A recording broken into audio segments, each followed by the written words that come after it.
আমাদের আশপাশে থাকলেও আমরা তাদের চিনতে পারি না, এমনটাই দাবি করছেন ওই বিজ্ঞানী। এলিয়েনের ব্যাপারে উঠে এলে হাড়হিম করা তথ্য। এমন এক তথ্য উঠে এসেছে যাতে বলা হয়েছে যে আমরা বহুবার সামনাসামনি এলিয়েন দেখেছি, কিন্তু দেখেও চিনতে পারিনি। শুনতে অবাক লাগলেও এমনই দাবি করেছেন এক বিজ্ঞানী। তিনি বলেছেন, এলিয়েনের গঠন সম্পর্কে আমাদের যে ধারণা রয়েছে তা একেবারেই ভুল এবং হয়তো হুবহু মানুষের মতোই দেখতে হতে পারে এই জীবকে।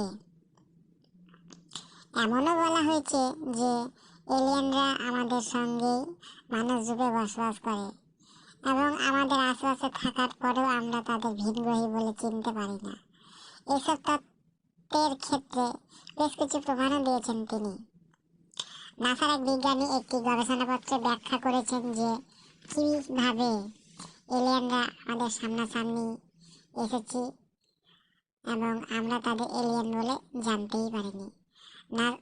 নাসার ইন্টেলিজেন্ট সিস্টেমস ডিভিশনের Silvano P Colombano new impressions to guide ACTI research নামের একটি গবেষণাপত্রে যুক্তি দিয়েছেন যে ভিনগ্রহের বাসিন্দাদের আমরা যেরকম অবয়বের ভাবি তারা ঠিক সেই রকম দেখতে নয়। তারা খুব অল্প সময়ে বিশাল দূরত্ব অতিক্রম করতে সক্ষম হয়, তাই আমাদের সঙ্গে দেখা হলো আমরা বুঝতে পারি না। তিনি আরও জানিয়েছেন, আমাদের সভ্যতার প্রযুক্তিগত উন্নয়ন মাত্র 10,000 বছর আগে শুরু হয়েছিল এবং মাত্র 50 বছর আগে থেকে বৈজ্ঞানিক পদ্ধতির উত্থান হয়েছে। তাই এলিয়েন সম্পর্কে আমাদের যে সাধারণ ধারণাগুলো ছিল তা সবই ভুল হতে পারে এবং এলিয়েনদের চেনার মতো প্রযুক্তিগত ক্ষমতা এখনো পৃথিবীর হয়নি।